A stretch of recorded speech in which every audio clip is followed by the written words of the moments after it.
welcome back to Share Truth Apply Scripture. I hope you listened to last segment where we were continuing our discussion on the Great Commission, as far as with the barriers that we find when we try to fulfill the Great Commission in our community, the barriers of differences of opinion, doctrinal opinion, barrier of your reputation.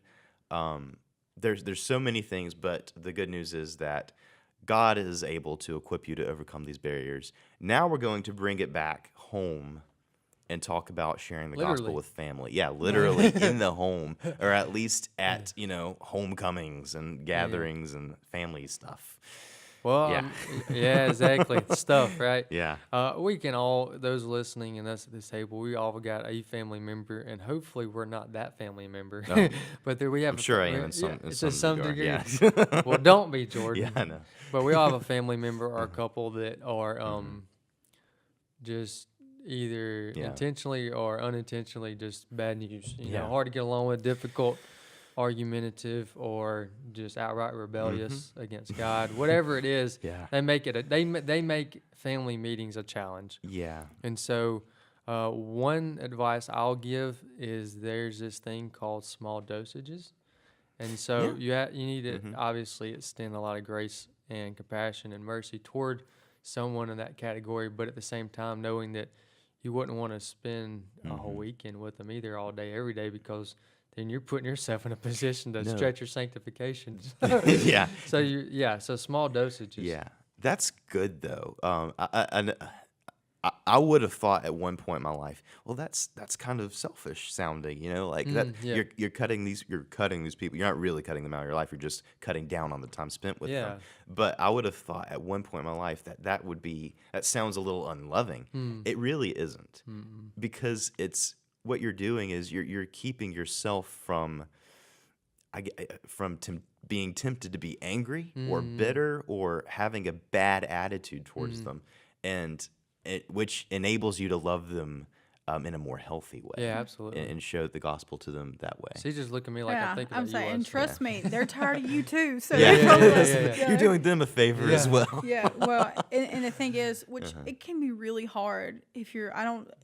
I wonder what it's like for you, Wesley, when you come to work with how many of your family members they're all. Oh yeah. Well, now our my family, and I'm being all serious and serious now, and then I'll get back to kidding in a minute. Okay. But in all seriousness, my family is unusual in the sense of our chemistry and the way we get along. Yeah, y'all work well together. Yeah, it's unusual. You don't find what we have in our good. intermediate family. That you don't find that in many other families. It's unusual, but but now you get outside that first layer, and like that's where trouble happens for most of us. Can unravel pretty quick. Well, for me, whenever you expand back out to just the whole community, that is still a majority of my family. Life in a small southern town, you're related to everybody. I have a huge family. Well, here's the thing: I've got. Can't even get a popsicle. Goodness. Where I live, I am surrounded by family. Yeah.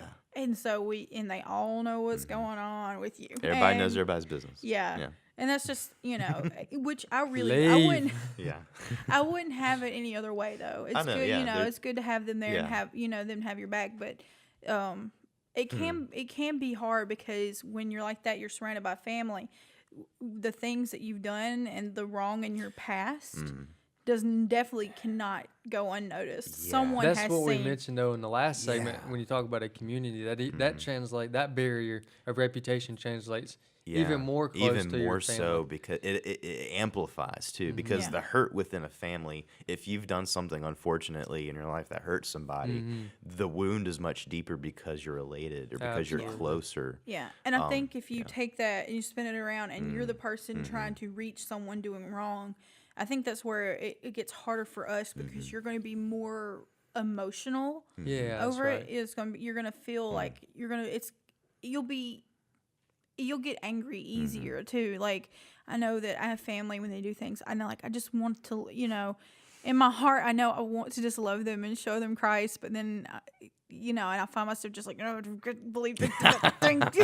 They did it again. Yeah. They know better. And angry in ways that I would never get at a stranger. Yeah, Like you meet, yeah. because I see a stranger doing something and I could look at them and I can put myself in their place and understand how they came to that point. You have a sense of in their life. compassion. Yeah, I have a that. sense of compassion that sometimes it seems weird that you wouldn't extend that to your own family, but when it's your family, it seems especially when you know just how to get them back, when you know just how to push their buttons. And you're like, it's so tempting. You're like, I know your parents. You were not raised this way. You were raised better. Oh man, but I think that this is by design. I think that the way God designed families to work, this is on purpose, and ultimately it's for our sanctification and for us to be shaped and to be more like Christ.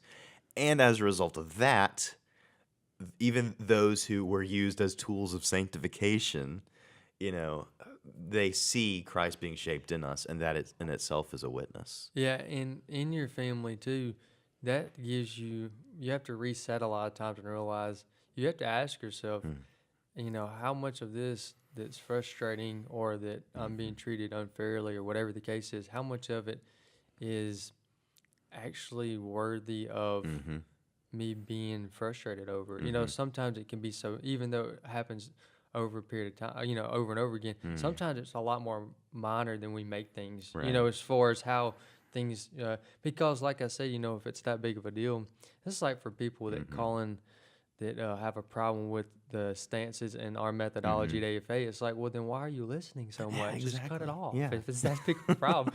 So, cut your down to small dosages. And also, if it becomes like an essential thing that's worthy of, righteous indignation or something you need to address, don't shy away from that and don't put that in the junk drawer of, oh, well, it's not my life. No, if it's something essential that, is damaging, then you need to make it a priority. Yeah, it needs to be appropriate. Yeah, and then of course also the final thing there is that there may come a time, you want to be slow to get there, but there may come a time where removing them from your life is a good thing. Yeah, and it's unfortunate when it gets to that point. Bad company corrupts good character. That's not my words. Yeah, I don't know who said that, but hey, we'll look it up. 1 Corinthians 15:33, Paul. Yeah. Okay. I was being Really? serious. Okay. Yeah. Okay. Bad company corrupts Paul, good character. all right. And right before that, he says, "Don't be deceived," which means Yeah. it's easy to get caught up in trying to fix someone that is going down a bad trail. And he says, "Be careful because that'll." Yeah.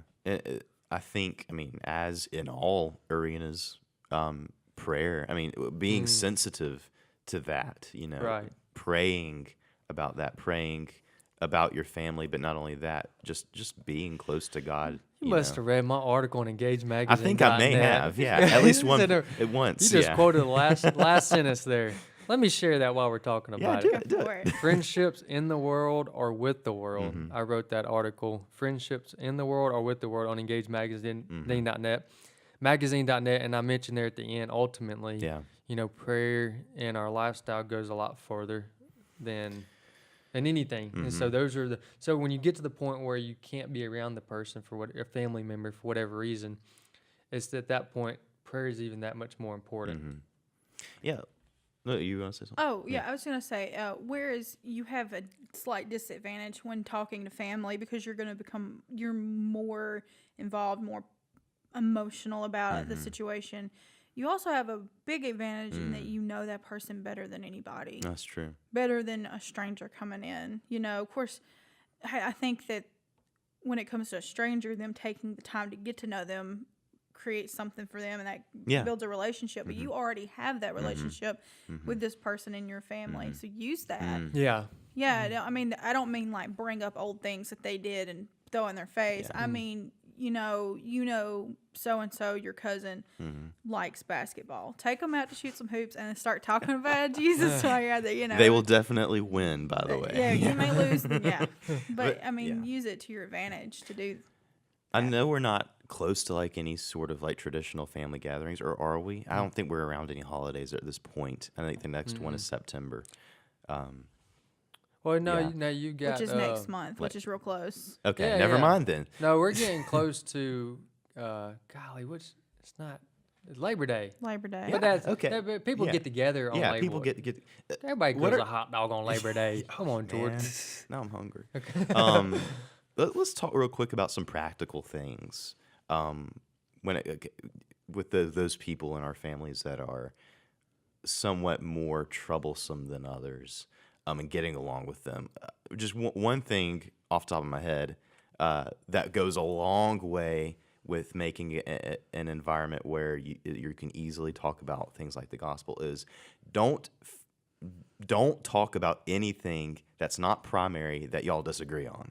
Yeah. Don't start arguments. Oh, yes. And even if it's so-called friendly debates, because so quickly, especially between relatives, defenses fly up, and then everything else you have to say for the rest of the weekend or whatever. And then your phone number's blocked. So then you're unfriended on Facebook, all the pictures are deleted. No, but there are things that we can do to cultivate that environment where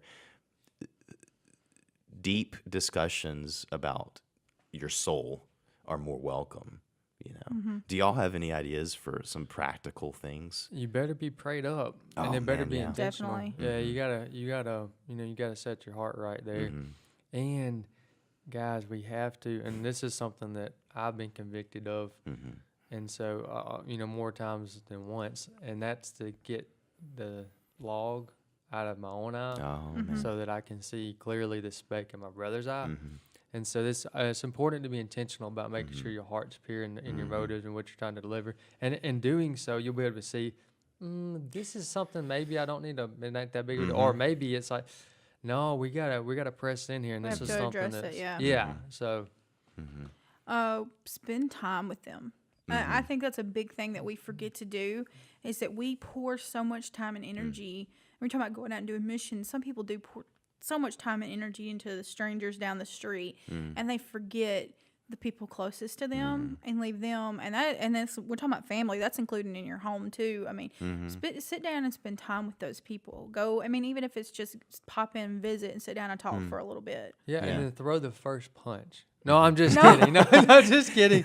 No, you don't want to do listen that. To that. They won't see it coming. No, don't do that. All right, let's X that out. I don't know how we're gonna get back on track after that. Yeah. No, but in all seriousness, when me and my father-in-law, we go back and forth on Ole Miss, Mississippi State jokes, and we just rag on each other, give each other a hard time. But what's funny is, used to it kind of get under my skin, but now I just beat him to the punch. Yeah.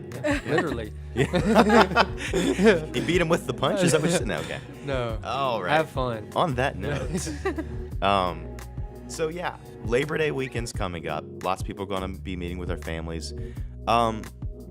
That's what we have to say to you then. Pray up, spend time in the Word, prepare for this encounter that you might be dreading or that you're looking forward to or whatever. But in all things, as we always say on the show, share truth and apply Scripture to your life and let the gospel out. And we'll see you next week.